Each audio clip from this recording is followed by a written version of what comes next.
Le cours de l'histoire. Xavier Mauduit. Aliénor d'Aquitaine, voici une figure historique avec qui les choses vont vite. À peine a-t-elle épousé le fils du roi de France, Louis VI le Gros, que bam, le roi meurt et la voilà reine de France. À peine a-t-elle divorcé de Louis VII que bam, quelques semaines plus tard, les deux nouveaux mariés, cette fois avec le duc de Normandie, comte d'Anjou, du Maine et de Touraine. Et bim, puisque le duc devient roi d'Angleterre, la voici de nouveau reine, sans cesse à cheval entre l'Aquitaine et l'Angleterre. Aliénor tient les rênes. Henri avait 18 ans quand je l'ai connu et j'étais reine de France. Il arrivait à Paris venant des brumes du Nord avec l'intelligence d'Aristote et la beauté du péché mortel. Nous avons violé les commandements dès l'abord. Je fis annuler mon union avec Louis et plus tard, au printemps, non loin d'ici, nous nous sommes mariés. Le jeune comte Henri et sa comtesse. Mais il a suffi de 3 années pour que je redevienne reine et qu'il devienne roi d'Angleterre. Couronné à 21 ans. Il n'y avait alors ni Thomas Becket, ni Rosemonde, ni aucun rival. Seulement moi. Seulement elle, dans le film Un lieu en hiver d'Anthony Harvey en 1968 avec Katharine Hepburn, qui est Aliénor d'Aquitaine. Bonjour Fanny Madeleine. Bonjour. Dites donc, je disais, les choses vont vite. C'est vrai que ça va vite avec elle. Ah oui, c'est une sacrée femme de pouvoir, comme on en a assez rarement ensuite dans l'histoire, enfin en tout cas à cette période-là. Donc effectivement, elle est assez impressionnante. Et pour parler d'Aliénor d'Aquitaine, Amaury Chauhoux, bonjour. Bonjour. On a un personnage extraordinaire ici, mais on parle d'un mariage avec le roi de France, très bien, et d'un divorce. Est-ce que c'est quelque chose de commun, l'idée de divorcer? Nous sommes au XIIe siècle. Alors non, c'est pas du tout commun. Ce serait d'ailleurs plutôt une annulation de mariage, puisqu'il faut recourir à une procédure auprès du pape. Il est évident que Eugène III n'est pas au départ spécialement ravi d'apprendre ça. Il y a beaucoup de discussions autour du concile de Beaugency, et puis finalement, comme cela se fait quelquefois, on produit des dispenses pontificales pour pouvoir aller jusqu'au bout de la procédure. Eh ben oui, c'est bien pratique. Fanny Madeleine, pourquoi ce divorce? Ces deux époux ne s'entendent plus, mais ça suffit à expliquer cette séparation? Alors non, ça ne suffit pas. Il y a des règles de consanguinité qui sont établies par la papauté à ce moment-là et qui servent en général aux puissants de ce monde à annuler un mariage qui ne fonctionne pas. Et le Capétien, Louis VII, n'a que 2 filles avec Aliénor, et comme le couple ne fonctionne pas et qu'il veut un héritier, il va consentir à l'annulation de ce mariage, qui est en fait une erreur politique importante. D'ailleurs, c'est seulement après la mort de Suger qu'une telle annulation peut avoir lieu, parce que son conseiller politique est mort quelques années auparavant, et il aurait absolument déconseillé au roi de renoncer à cette union qui permettait au royaume de France d'acquérir l'Aquitaine. Ouais, voilà, le roi Louis VII avait un bon conseiller, mais le conseiller n'étant plus là, voilà, le pape peut accorder cette dispense. On a ici un moment particulier de notre histoire où il faut replacer les différents éléments pour comprendre que cette séparation entre Louis VII, le roi des Francs, et Aliénor d'Aquitaine a des conséquences géographiques, parce que Aliénor d'Aquitaine, elle possède l'Aquitaine. Ça veut dire que au moment où ils se séparent, Louis VII n'a plus l'Aquitaine?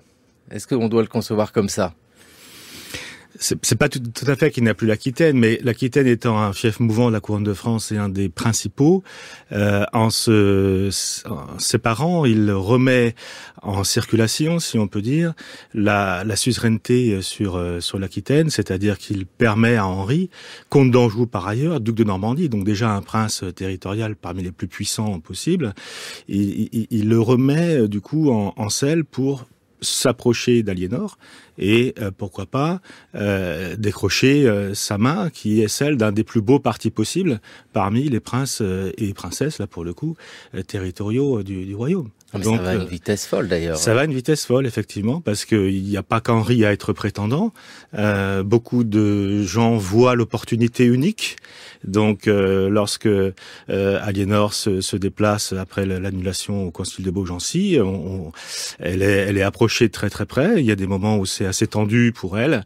Et puis, finalement, elle se rapproche d'Henri, comte d'Anjou, qu'elle connaît depuis pas mal d'années, parce qu'il y a 10 ans d'écart entre les deux personnalités. Aliénor est de 10 ans plus âgée, et comme reine de France, elle a eu devant elle plusieurs fois le jeune Henri d'Anjou, parce que, suivant son père, il a été obligé de se rendre à la cour de France devant Louis VII, au sujet de l'hommage pour l'Anjou, et aussi du côté de sa mère à lui pour la Normandie. Voilà, ils se connaissaient. Ils se connaissent très bien, bien sûr. Il se trouve que c'est un mariage hypergamique qui est en train de se dessiner, parce que Aliénor d'Aquitaine, à ce moment-là, est infiniment plus que Henri d'Anjou. Eh oui, elle est reine de France, et puis il y a cette Aquitaine, et lui, qui est-il? Comment on peut le présenter, Henri d'Anjou? Alors l'Anjou, déjà, le nom, on voit, hein, nous nous trouvons là entre ces différents territoires, hein, entre ceux du roi de France, entre l'Aquitaine. Qui est Henri d'Anjou? Alors d'abord, il se fait pas tellement appeler Henri d'Anjou. Il se fait appeler Henri Fitz-en-Presse. Du nom, parce qu'il était le fils de Mathilde, qui avait épousé l'empereur germanique Henri V, et qui était rentré en Angleterre après la mort de son époux, en amenant un certain nombre de trésors depuis l'Allemagne, notamment des couronnes impériales, qui vont servir à manifester un peu son statut d'ancienne impératrice. Elle prétend avoir été couronnée impératrice à Rome, et elle est la seule héritière de Henri Ier d'Angleterre, donc le grand-père d'Henri II, et elle réclame la succession au trône. Ce qui va pas se passer comme ça, puisque c'est son cousin Étienne de Blois qui va réussir à obtenir le serment des barons et monter sur le trône d'Angleterre à la mort d'Henri Ier, et va s'ouvrir à ce moment-là une période de guerre civile entre Mathilde et Étienne pour reconquérir le trône. Et elle va avoir un certain nombre de partisans avec elle. Et puis finalement, elle va réussir, à la fin de la guerre civile, à faire reconnaître son fils comme l'héritier de Étienne de Blois, pour lui permettre d'accéder au trône d'Angleterre. C'est le traité de Westminster. Et donc Henri, lui, se fait appeler Fitz-en-Presse du nom de sa mère, alors que justement les partisans d'Étienne de Blois disent qu'en fait, il n'est que fils de comte. Donc le fait de dire Henri d'Anjou, finalement, c'est une manière de reprendre les arguments des partisans qui sont de Étienne de Blois et qui sont contre lui. Lui, il se voit comme l'héritier du roi d'Angleterre, le véritable héritier. Moi, je suis content d'apprendre d'un coup que j'ai été partisan d'Étienne de Blois sans même le savoir en disant Henri d'Anjou. C'est une question de nom, évidemment, qui se joue ici. Et parmi tous ces noms, il y en a un qui est resté dans la postérité, c'est Plantagenet. Henri II était en fait le second Plantagenet, le premier étant son père Geoffroy le Bel, comte d'Anjou, dont il existe au musée de Tessé au Mans une très belle représentation du XIIe en émail champ-levé.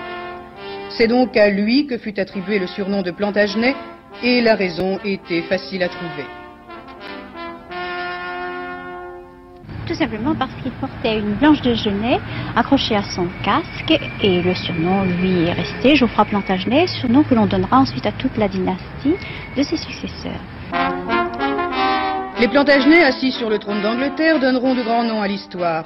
Henri II tout d'abord, Richard Cœur de Lion, son fils, qui aujourd'hui repose près de lui à Fontevraud, Jean Santerre, Édouard III et le Prince Noir entre autres. C'est en 1483, à l'avènement des Tudors, que la dynastie perdra son nom, mais ses descendants, au cours des siècles, auront peuplé toutes les cours d'Europe. Loire-Bretagne, actualité en 1973 avec une trompette de Loire-Bretagne, actualité qui nous présente les Plantagenets.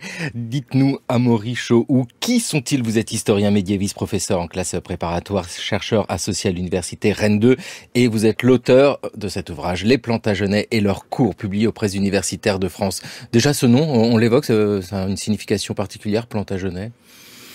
Dans le contexte du XIIe siècle, le nomastique n'est pas du tout fixé comme on l'entend nous aujourd'hui, et le nom de Plantagenet, en fait, on le voit apparaître vraiment de façon statique dans les chroniques au XVe siècle. Geoffroy, comte d'Anjou, le père d'Henri II, c'est Geoffroy le Bel, en fait, si on résume dans les chroniques. Bon.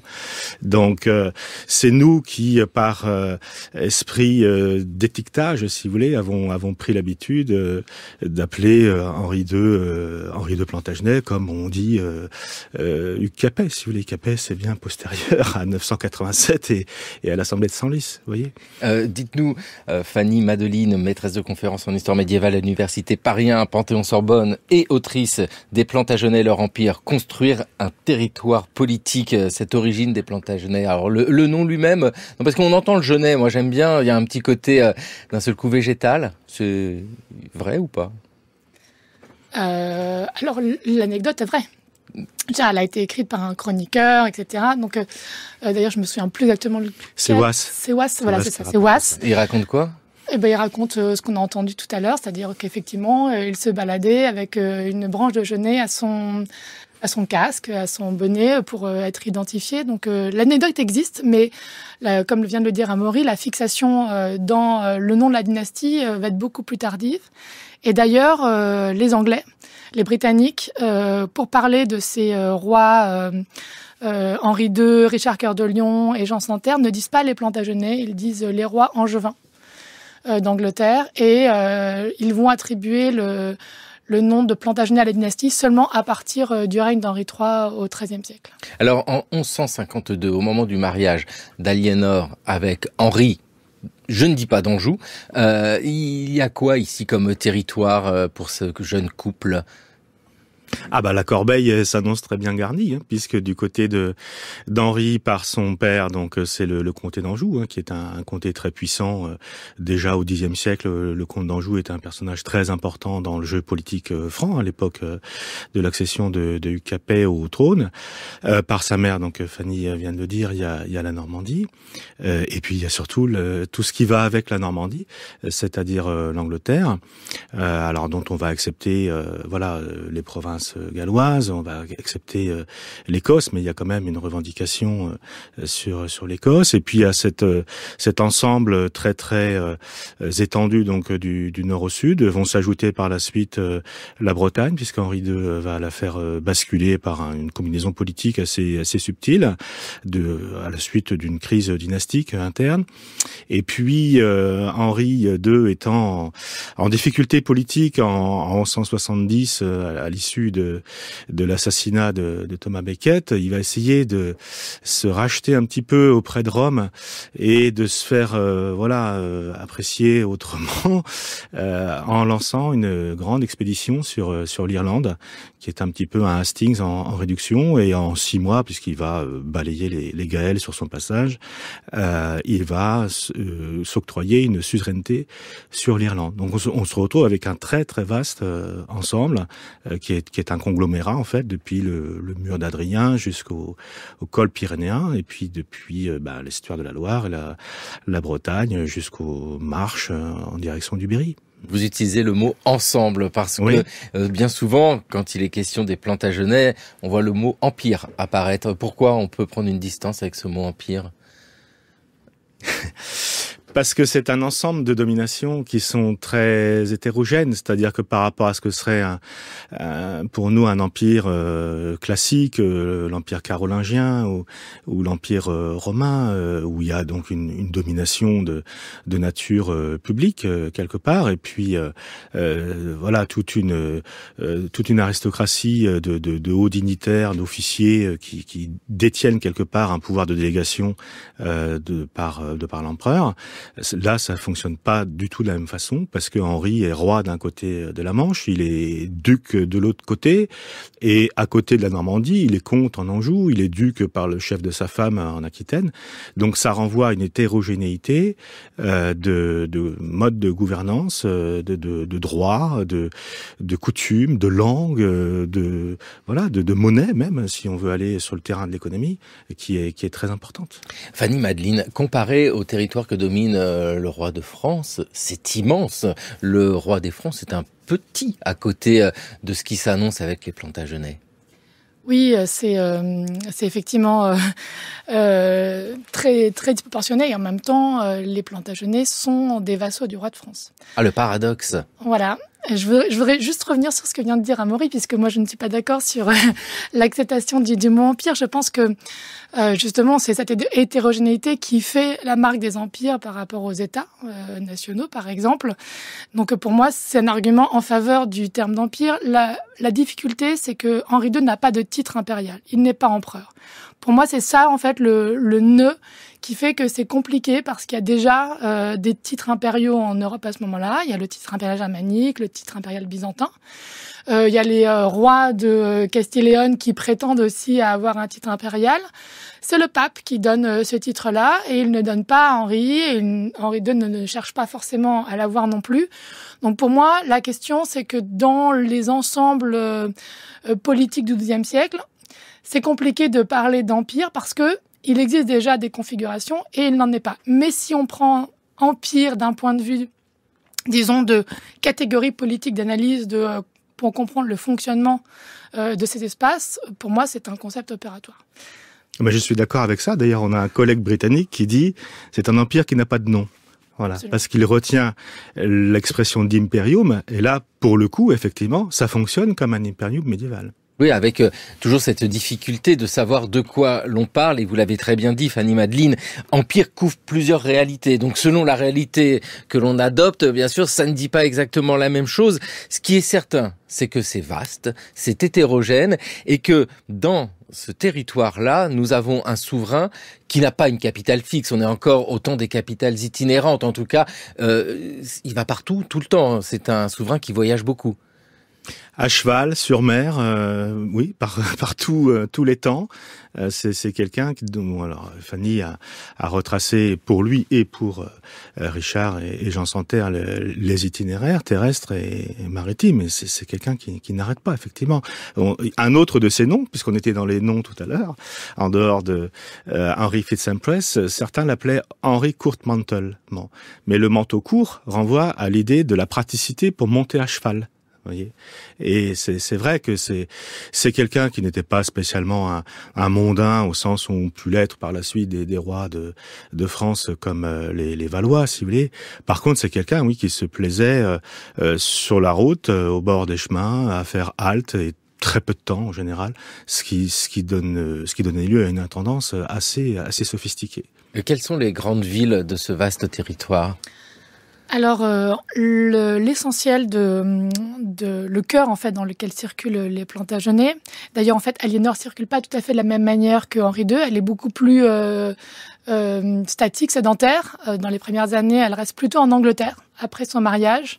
Et d'ailleurs, c'est là où elle va enfanter la plupart de ses enfants. C'est en Angleterre, parce qu'ils vont être rois d'Angleterre, donc il faut qu'ils naissent sur le territoire anglais. Oxford, donc ça va, le territoire va entre, effectivement, Oxford, Londres, Westminster, Winchester, et puis au sud, et la Normandie, et on va dire que il fréquente le plus au sud la ville de Chinon, Poitiers. Voilà. Et après, il parcourt un peu les territoires au-delà, mais ça, c'est véritablement le cœur de leur itinérance. Quand on voit ce territoire, quand on regarde la carte, on se dit, et vous l'avez très bien dit, hein, du mur d'Adrien, c'est-à-dire de l'Écosse jusqu'aux Pyrénées, vaste territoire, et cette complexité où nous avons ces personnages qui sont vassaux d'autres moins puissants qu'eux. C'est vrai qu'on a du mal à concevoir tout ça. 1152, Henri II épouse Aliénor d'Aquitaine. 2 ans plus tard, il est roi d'Angleterre. Le 25 octobre 1154, accédait à la couronne d'Angleterre l'aîné des fils de Geoffroy le Bel et de l'impératrice Mathilde, ainsi désigné de son premier mariage avec Henri V de Germanie, Henri II Plantagenet. Dès lors était constitué ce que les historiens appellent, improprement d'ailleurs, l'Empire angevin ou Empire plantagenet, rassemblement de territoires insulaires et continentaux qui, à des titres divers, relevèrent de ce prince et de ses premiers successeurs. À 21 ans, Henri II réunissait sur sa tête la succession anglo-normande par sa mère, petite-fille de Guillaume le Conquérant, la succession angevine, Anjou, Maine, Touraine, par son père, la succession de Guillaume X, Poitou et Aquitaine, enfin, par sa femme Aliénor. Raymond Forville, professeur d'histoire du Moyen-Âge dans l'heure de culture française en 1954, avec cette présentation. Oui, un couple à la tête d'un vaste territoire, très bien. Comment s'entend le couple? Aliénor, on l'a dit, a 10 ans de plus qu'Henri, donc Henri II, qui est maintenant le roi d'Angleterre. Ils s'entendent bien, ces deux-là? Alors, ils s'entendent bien jusque dans les années 70, début des années 70.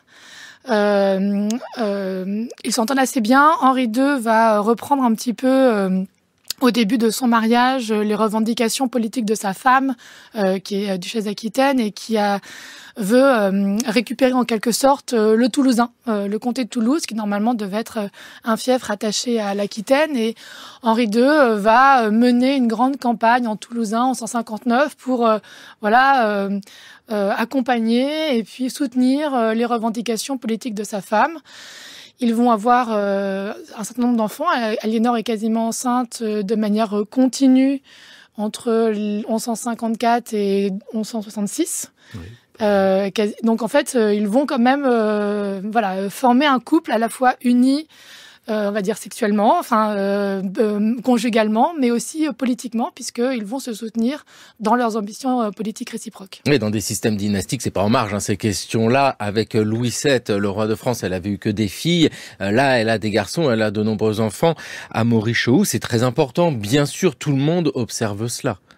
Bien sûr, d'ailleurs, le premier à naître, alors décède très vite, mais on lui donne donc le prénom de Guillaume, volontairement, puisque ça renvoie à l'ancêtre normand. Ah, Guillaume le Conquérant, bien vu. Voilà. Et puis ensuite, donc va naître Henri, qui lui va grandir, va devenir un grand jeune homme, Henri le Jeune. Et puis ensuite, tous les 2 ans à peu près, il y en a un ou une à naître jusqu'aux 2 derniers, donc Jeanne, donc future Jeanne de Sicile, et puis Jean Santerre, les 2 derniers. Est-ce qu'on comprend pourquoi ces relations se dégradent un peu, ce que vous nous avez expliqué, Fanny Madeline, que ça ne va plus à partir d'un certain moment? Alors, l'Aquitaine est en question, puisque l'Aquitaine, et puis aussi la manière dont justement Henri II essaye d'organiser sa succession. C'est-à-dire en 1169, il rencontre le roi de France, Louis VII, et qui essaye de jouer intermédiaire dans le conflit avec Becket. Là, on est en plein dans le cœur du conflit avec Becket. Et il va un petit peu, Louis VII, essayer de pousser Henri II à régler sa succession entre tous ses fils. Et à ce moment-là, on assiste à un partage qu'on appelle le partage de Montmirail. Et pour régler sa succession, il va demander donc à ses fils de prêter hommage au roi de France pour être reconnus comme les successeurs des fiefs français du roi d'Angleterre. Donc l'aîné, Henri le Jeune, dont on vient de parler, va hériter de la Normandie et de l'Angleterre et de l'Anjou. Donc tout ce qui relève de son héritage paternel. Donc il va prêter hommage au roi de France pour l'Anjou, la Normandie et aussi la Bretagne. Et à ce moment-là, il recevra l'hommage de son frère Geoffroy, qui pourrait recevoir l'hommage, le duché de Bretagne. Et Richard Cœur de Lion va lui prêter hommage pour l'Aquitaine, pour hériter du patrimoine de sa mère. Et après ce partage-là, les fils vont obtenir d'être intronisés. Par exemple, Henri le Jeune va être couronné du vivant de son père à Westminster. Richard Cœur de Lion va aussi être intronisé en recevant la lance, le vexillium à Poitiers, l'anneau de Sainte-Valérie à Limoges. Et tous ces rituels vont les amener à revendiquer un pouvoir de gouverner effectivement leur territoire, mais Henri II, qui n'a pas de titre impérial justement, n'a pas de choix que soit en gros abdiquer et ne plus gouverner, ou en fait continuer à vouloir exercer un pouvoir. Et donc là, ça va déclencher une crise familiale importante qui va déboucher sur une révolte nobiliaire en 1173. Et Aliénor, à ce moment-là, va être l'étincelle qui va mettre le feu aux poudres. Ce qui va être un enjeu, c'est qu'en 1173, justement, toute la cour se retrouve à Limoges parce que le roi d'Angleterre donc essaye de marier son dernier fils, qui était resté sans terre, au comte de Maurienne. Et à ce moment-là, il va faire venir tous les grands vassaux du sud de la France, et notamment le comte de Toulouse. Et il va demander au comte de Toulouse qu'il prête hommage non pas à Richard, ce qui aurait dû être, puisqu'en fait, il aurait dû être son souverain, mais à Henri le Jeune. Et là, Aliénor est furieuse parce qu'elle voit que le Toulousain va devenir un fief dépendant du royaume d'Angleterre et non pas de l'Aquitaine. Et ça, c'est ce qui met le feu aux poudres et ce qui va complètement dissoudre à la fois la famille et aussi le couple que formait Henri II et Aliénor, puisque à la suite de la révolte qui va échouer, elle sera emprisonnée jusqu'à la mort d'Henri II. Et voilà, ça se pouille dans la famille. Il y a aussi l'affaire des Trois Châteaux au passage. Oui, il y a l'affaire des Trois Châteaux au passage. Parce qu'il y a un autre mèche qui allume l'explosion. C'est l'affaire des châteaux de Chinon, Loudun et Mirebeau, puisque dans les dispositions qui étaient prises par Henri II, donc les trois châteaux qui sont donc très très proches de la Loire et du Cher hein, devaient être dans la part de Richard et pour marier en fait Jean à la fille donc du comte de Maurienne, de façon à ce que le mariage donc soit accompagné de gestes diplomatiques forts. Il est question donc de sortir ces trois châteaux de la part du frère et de la remettre à Jean. Et ça, enfin vu de Richard, c'est absolument inacceptable. Je veux que toi, Richard, tu sois mon successeur. Je te donne et Alix et la couronne. Si j'avais le goût de la plaisanterie, je m'esclafferais. J'y suis résolu. Que faites-vous de moi? Je suis votre préféré, c'est moi que vous aimez. Je regrette, Jean, je ne puis rien y faire. Pourrais-tu préserver ce que je te donnerai? Vaincre Richard par les armes? Vous le pourriez! Je ne serai plus là. Je suis perdant aussi. Les rêves que je faisais pour toi sont finis. Vous m'avez trompé. Je ne l'ai pas voulu. Vous êtes le père le plus exécrable de la terre. J'en suis affligé. Je ne vous crois pas, mais je ferai une chose terrible et alors vous serez affligé. Avez-vous répété tout ceci? Ou est-ce une improvisation? Grand Dieu, mettez-vous en face des faits. De quels faits? Nous en avons tant devant nous. Le pouvoir est le seul fait.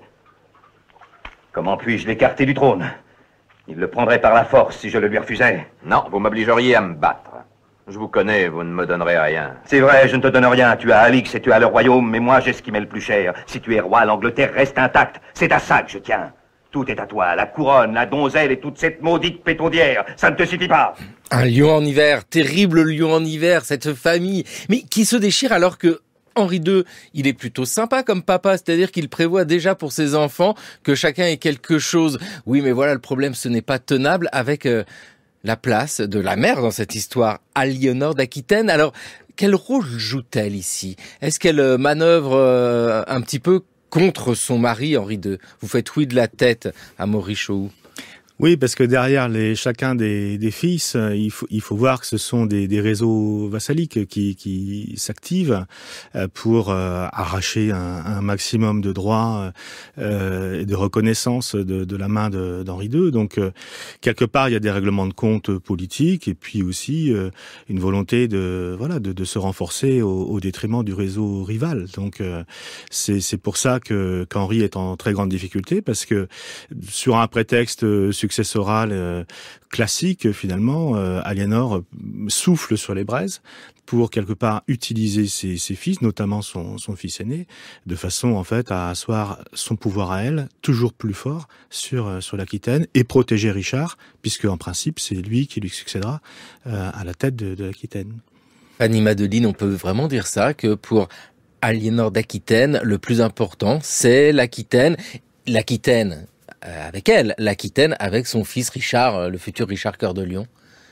Oui, l'Aquitaine, c'est vraiment le cœur de son combat politique, préserver son héritage et ne pas le voir justement absorbé. Elle avait déjà réussi à sauver l'Aquitaine en divorçant, en se séparant de Louis VII, de garder ce grand-duché dans son patrimoine et l'amener comme ça dans l'empire plantagenet.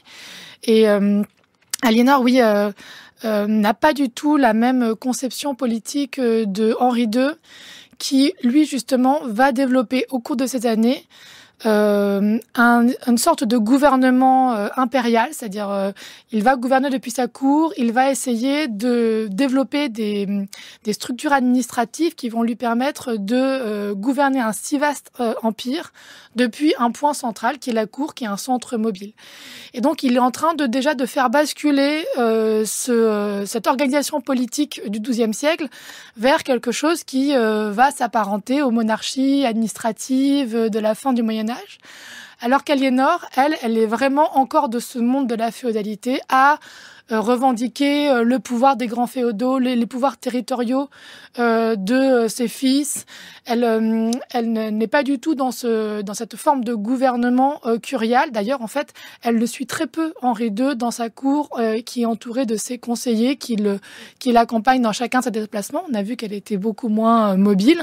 Donc il y a des manières de gouverner, de concevoir l'organisation politique de l'Empire qui va finalement exploser en 513 parce que on a ce monde de grands féodaux du début du XIIe siècle et Henri II qui parce qu'il doit essayer de gouverner cet ensemble va développer des structures qui vont aboutir à ces grandes monarchies administratives de la fin du Moyen-Âge. À Montrichou, c'est vraiment ça, les Plantagenets, c'est confronter aux contraintes d'un si vaste territoire la nécessité d'inventer une autre manière de gouverner avec de vraies innovations, hein.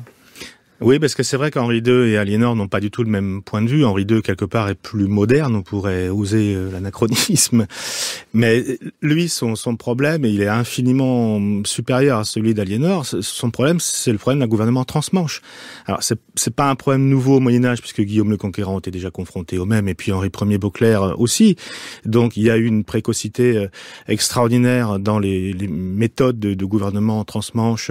Donc, c'était visible déjà avec un certain nombre de traités ou de décisions du temps d'Henri Ier Beauclerc, notamment, ce qui ont donné une formidable précocité dans la révolution juridique, dans ce qu'on pourrait appeler le tournant pratique à la monarchie d'Angleterre. Bon, mais Henri, lui, est passé de l'empire anglo-normand à l'empire anglo-angevin, c'est pire parce que les forces centrifuges sont plus importantes dans l'empire angevin que dans l'empire anglo-normand. Et c'est là qu'Henri peut compter sur un personnel de très grande classe, d'administrateurs de très très haut niveau, donc soit des gens sortis donc de l'Église, bien sûr, de l'époque. Certains ont pu faire des études de droit et moins d'études d'ailleurs comme Thomas Becket, mais c'était un bon administrateur. Et puis il peut compter sur des vassaux qui sont aussi des gens parfaitement aguerris à ce qui est du concilium médiéval, donc de l'aide dans la prise de décision. Il a dans sa propre famille des gens qui peuvent l'aider. Quand on parle d'Henri et d'Aliénor, il faut pas oublier que Henri était un petit peu volage et a eu quelques bâtards dont il fallait bien assurer aussi l'avenir, ce qui fait qu'il en a fait de très très bons administrateurs, souvent par le biais de l'Église. Donc c'était quelqu'un qui était très très bien entouré. Maintenant, la décision lui revenait. Donc même si on le voit souvent discuter, à la fin, c'est lui qui tranche, c'est lui qui assume aussi. Aliénor, elle, par rapport à ça, c'est une princesse territoriale, mais s'il est vrai qu'elle a été reine de France, ça n'était pas elle qui prenait les décisions du temps de Louis VII, et là, c'est un petit peu aussi son problème, ça n'est pas elle qui prend les décisions. Donc à un moment donné, ça coince. Est-elle influente auprès du roi ?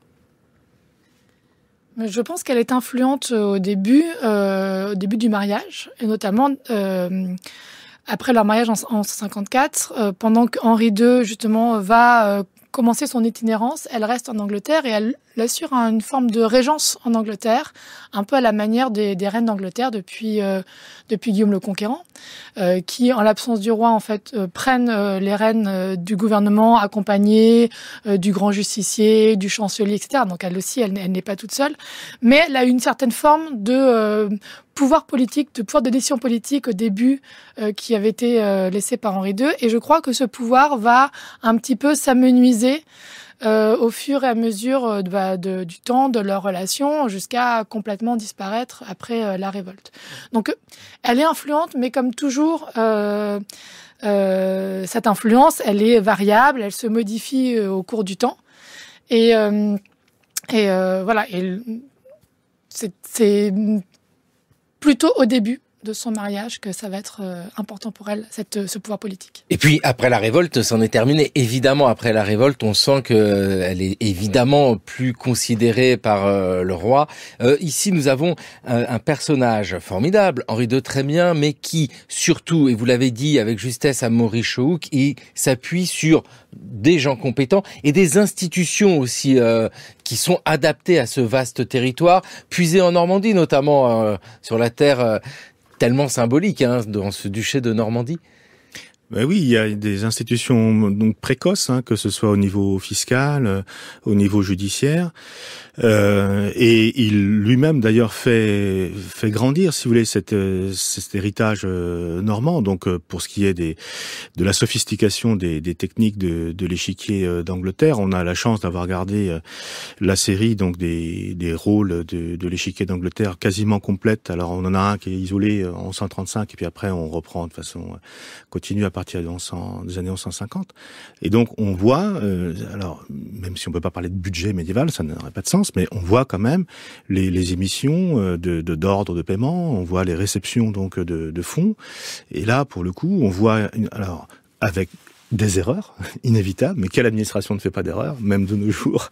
On voit quand même une maîtrise des paiements, des placements de fonds, etc., de la gestion transmanche, justement, entre deux trésors qui fonctionnent. L'un, donc, qui est à Winchester, pour l'Angleterre, et l'autre, donc, qui est au château de Caen et à Chinon, même, pour des paiements. Bon. Donc ça montre bien les problèmes transmanche d'Henri. Pour la justice, même chose. L'avènement d'Henri a été précédé d'une période d'anarchie politique, Fanny vous a décrite, qui a été gravissime pour l'Angleterre, avec un certain nombre de reculs, phénoménaux pour ce qui est donc du respect des coutumes. Donc Henri veut revenir, il le dit très vite, à la coutume de son grand-père Henri Ier, et il fait prendre donc un traité donc qui remet à jour le droit et qui va même plus loin que ce qui existait du temps d'Henri Ier, puisque il fait créer donc ce qu'on appellerait nous le grand jury, de façon à ce qu'il y ait une comparution assez rapide pour prendre la mesure de la cause et voir si ça peut donner suite immédiate, ce qui est le gage pour lui d'une justice rapide et efficace et, si possible, équitable. Voilà. Il fait aussi travailler donc ses shérifs, qui sont des officiers dans l'ensemble compétents qui achètent leur charge. Donc ils ont un intérêt bien sûr à l'administration qu'ils rendent, mais qui font le travail. Au départ, il y a une hésitation du point de vue judiciaire entre justice itinérante ou pas, c'est-à-dire que on voit des justiciers enquêteurs, si vous voulez, sillonner le royaume d'Angleterre, et puis à un moment donné, ça devient trop compliqué, il y a de l'encombrement. Donc finalement, les justiciers enquêteurs vont être stoppés et tout va être centralisé à Westminster. Mais c'est quelqu'un qui se préoccupe du droit, de façon à ce que soit rendu des décisions de justice de qualité. Quelqu'un qui s'occupe de la fiscalité, quelqu'un qui s'occupe de la défense, de l'ost féodal, et comme il y a des problèmes d'ailleurs là aussi assez importants, quelqu'un qui modernise beaucoup en recourant beaucoup au mercenariat. Ça, par rapport aux Capétiens, c'est très très moderne aussi, sans vouloir tomber dans l'anachronisme. Donc c'est un roi bâtisseur du point de vue architectural. Donc ça fait beaucoup d'innovations du temps d'Henri. Oui, les baillis, etc., des mots comme ça que l'on entend par la suite. Ça c'est de ce côté-ci de la Manche, bien sûr. C'est ici. C'est pas lui qui les a inventés, mais c'est vrai qu'il les a quand même développés comme baillis itinérants. Et quand Philippe Auguste va remettre la main sur la Normandie, les baillis ensuite seront sédentarisés. Aliénor d'Aquitaine, cette double reine, alors bien sûr pas dans le même temps, reine de France puis reine d'Angleterre, avec toujours cette volonté de conserver le pouvoir pour elle peut-être, pour l'Aquitaine, mais surtout pour ses fils.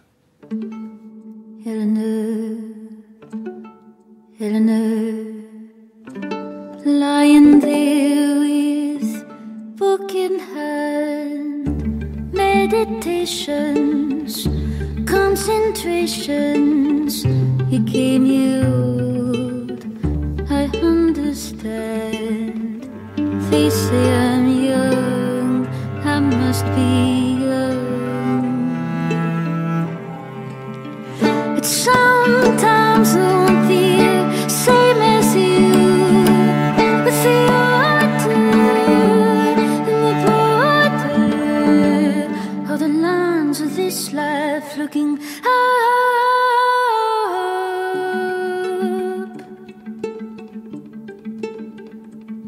She was twice a queen, once a prisoner too. Eleanor, I'd like to talk to you. Now when you're winning, oh, be quiet now. Who could stand thee, free in your glory? Who could stand thee? Who could stand me? But here comes the queen in a dress of tears, the one that was so long in the making. And here comes the queen in a dress of tears, the one that was so slow in the waiting.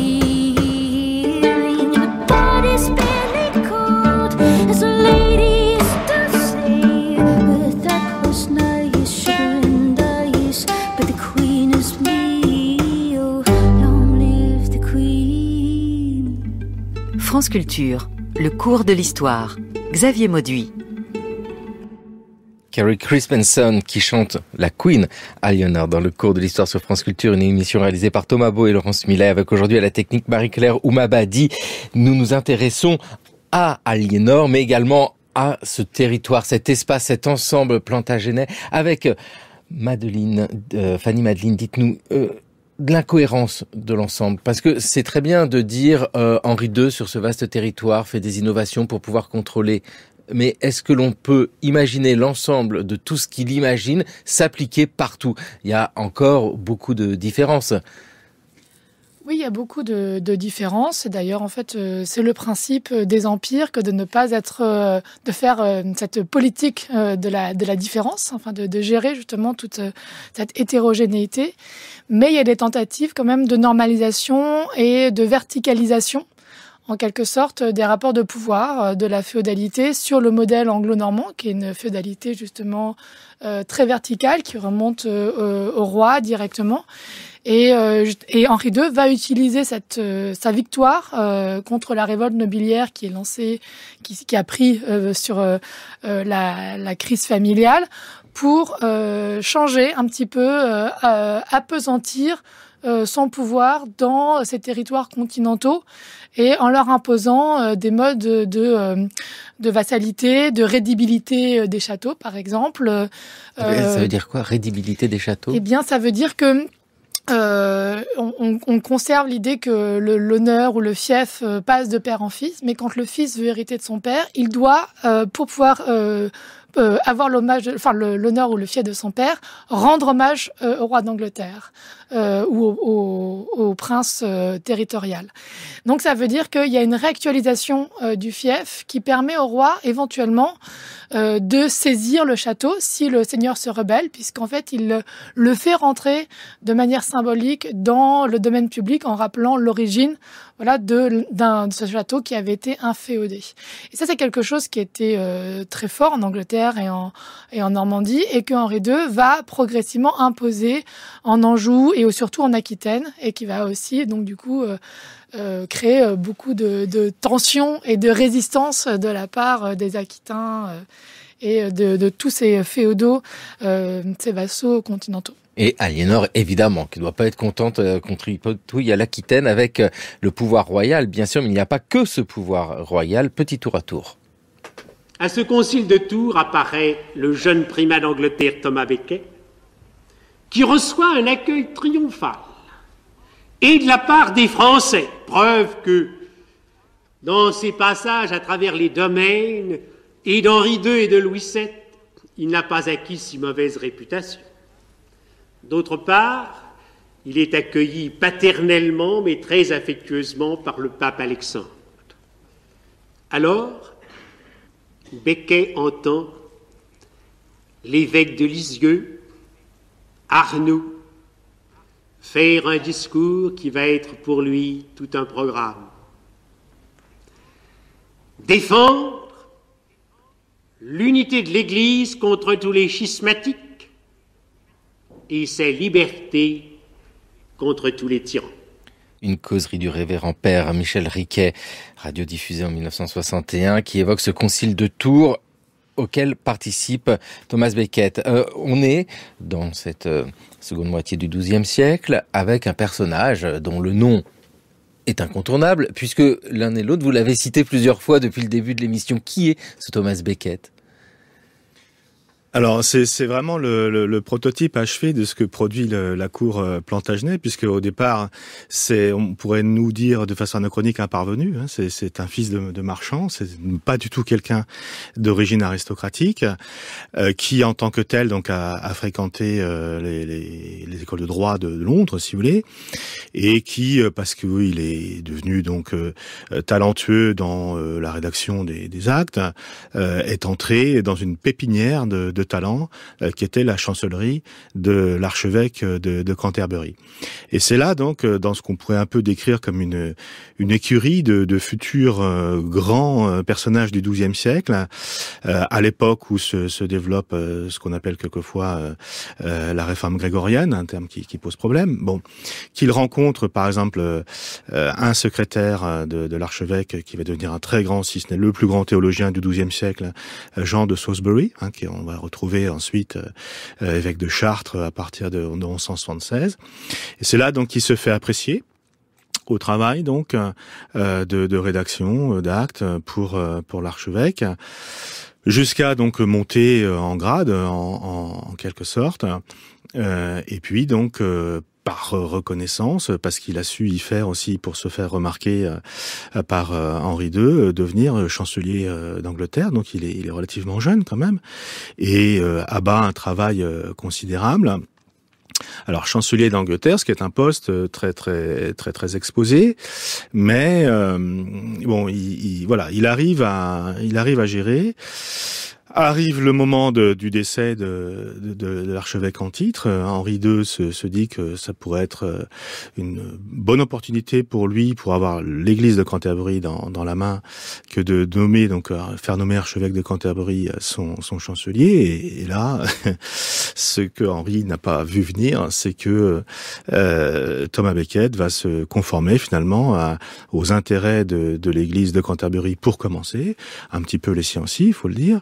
Mais il va devenir le défenseur des libertés de l'Église de Canterbury et avec des libertés de l'Église d'Angleterre, en plein contexte grégorien, c'est-à-dire en plein contexte de redéfinition des pouvoirs les uns par rapport aux autres. Voilà, les ecclésiastiques entendant se faire respecter comme seigneurs là où ils sont possessionnés, ce que Henri II et les juges royaux voient d'un mauvais œil. Donc il y avait déjà eu un épisode tendu qui était les constitutions de Clarendon en 1164, et à partir de là la querelle va s'envenimer entre le roi et son ancien chancelier. Ah bah Fanny Madeleine, ça s'envenime, oui, ça on peut le dire. Mais alors le pauvre Thomas Becket, lui, il va en subir les pires conséquences, il en est tué.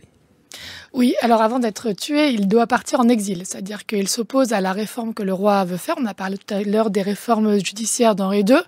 Les constitutions de Clarendon, justement, fait partie de cette réforme de la justice. Et notamment, Henri II met en place une justice d'appel qui doit concerner les clercs. Il n'y veut qu'il y ait aucun sujet de son royaume qui puisse échapper à la justice royale. Et donc là, ça va à l'opposé total de ce qu'est en train de construire à ce moment-là l'Église grégorienne, qui est en fait de séparer complètement les clercs des laïcs, en donnant aux clercs une justice qui relève uniquement du droit canonique. Et donc là, il y a une opposition très forte entre la souveraineté que Henri II est en train de se construire en Angleterre, et puis ce droit spécifique des clercs. Donc Becket, qui s'oppose à Henri II, doit partir. Il trouve refuge d'abord à la cour de France, chez les cisterciens aussi, à Pontigny.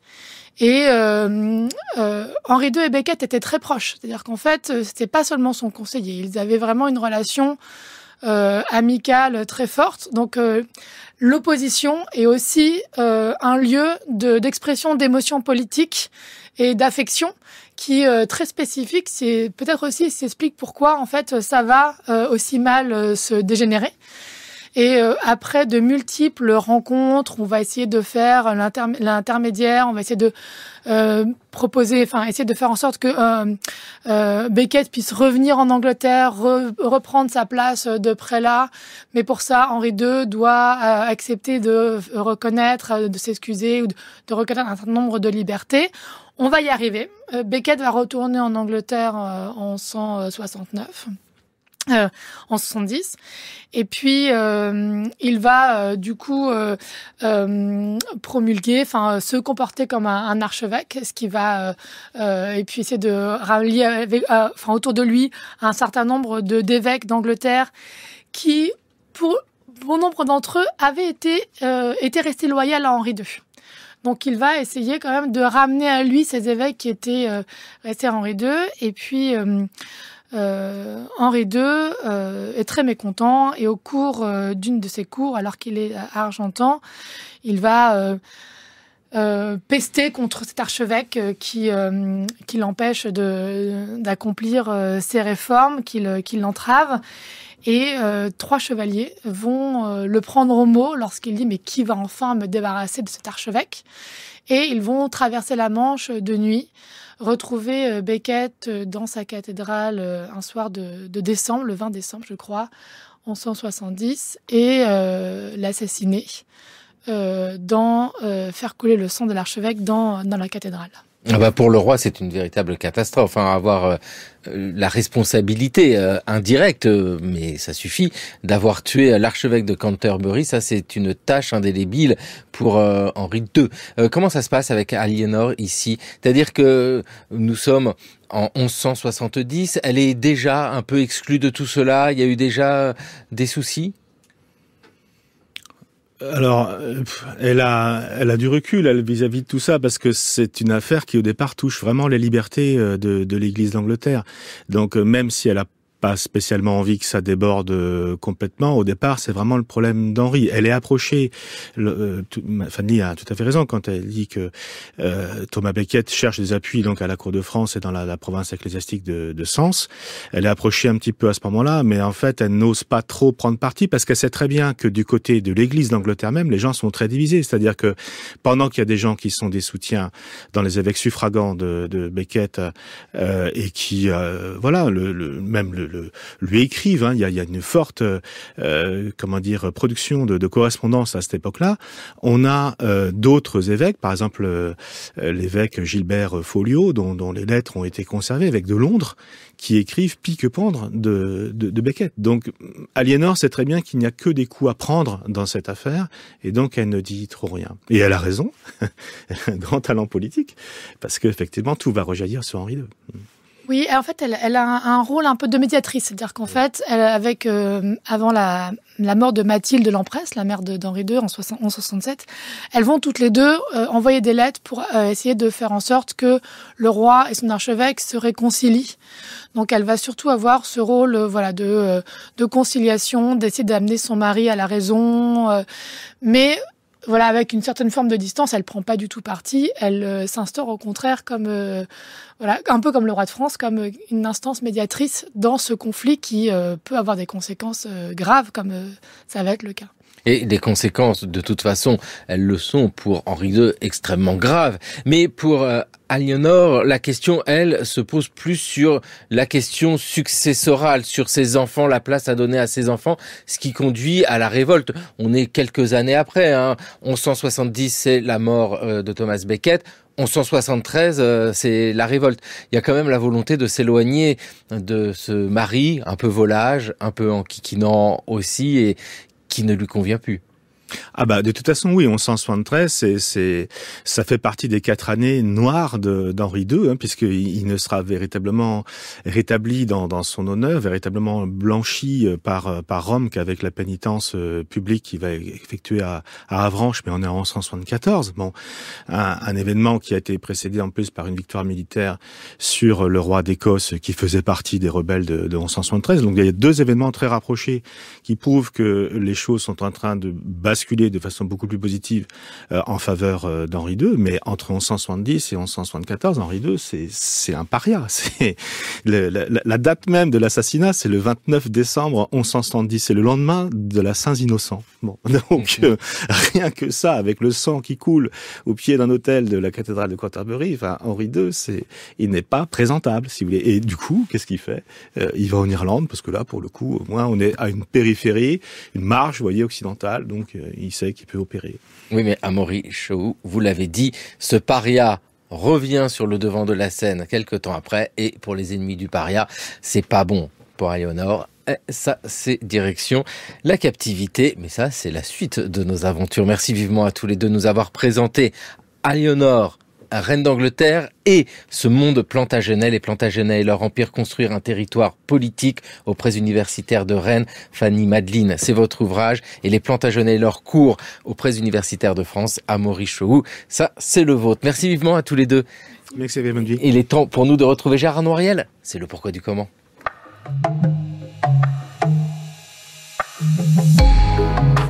Pourquoi a-t-on oublié que ce sont des ouvriers écossais qui ont inventé le kilt? Dans le prolongement des chroniques que j'ai consacrées à l'invention des traditions, je parlerai aujourd'hui de l'histoire du kilt. Comme on le sait, il s'agit d'un vêtement qui se présente généralement sous la forme d'une jupe plissée, faite à partir d'une étoffe de laine à carreaux colorés qu'on appelle le tartan.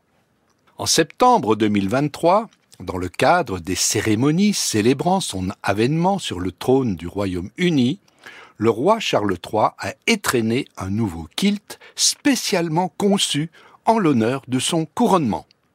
La cérémonie ayant pour but de rappeler le soutien résolu de Sa Majesté à la préservation de la culture et des traditions du costume des Highlands et des tartans écossais. Aujourd'hui, il semble évident que cet habit traditionnel rappelle une très ancienne et très respectable tradition écossaise. Pourtant, la signification du kilt a fait l'objet d'un double renversement au cours des 3 derniers siècles. Le premier est un renversement d'ordre social. Aujourd'hui, ce sont les élites britanniques qui aiment revêtir le kilt dans les grandes occasions. Mais au XVIIIe siècle, il s'agissait d'un vêtement porté par des ouvriers. Comme ils étaient pauvres, ils n'avaient pas les moyens de se payer des vêtements cousus, ce qui les poussait à revêtir une sorte de plaid ceinturé. Mais le développement de l'industrie métallurgique contraignit un nombre de plus en plus grand d'ouvriers à travailler le fer en fusion. Leur tenue traditionnelle ne leur permettant pas de se protéger des risques de brûlure, les maîtres de forge demandèrent à des tailleurs de s'en inspirer pour en faire l'uniforme de leurs employés. Le second renversement est d'ordre chronologique. Le discours officiel présente aujourd'hui le port du kilt comme une coutume ancestrale, alors qu'il ne s'est imposé qu'au XIXe siècle. En 1688, ce que les Anglais appellent la Glorieuse Révolution a écarté du trône Jack Stuart, le dernier roi catholique de la monarchie britannique. Au cours des décennies suivantes, ses partisans, surnommés les Jacobites, étant particulièrement nombreux en Écosse, les Anglais voulurent mettre fin au particularisme culturel écossais en interdisant aux ouvriers de porter le kilt. À la fin du XVIIIe siècle, cette interdiction ayant été levée, le kilt est réapparu chez les élites écossaises engagées dans le mouvement de réhabilitation culturelle des traditions celtiques. Le vêtement modeste que portaient les ouvriers travaillant le fer en fusion fit place à de belles tenues réalisées dans des formats coûteux et sophistiqués. Comme c'est presque toujours le cas, cette logique identitaire a puisé dans l'histoire les arguments dont elle avait besoin pour s'imposer. L'engouement pour le Moyen-Âge, perçu comme l'époque où se sont formées les nations modernes, a abouti à la découverte d'un manuscrit prétendument rédigé au XVIe siècle. Il affirmait que le kilt avait été porté dans toute l'Europe au Moyen-Âge avant de disparaître à la Renaissance. C'est cette légende sur les traditions écossaises que la famille royale a exploitée à partir du XIXe siècle pour consolider l'union entre l'Écosse et l'Angleterre.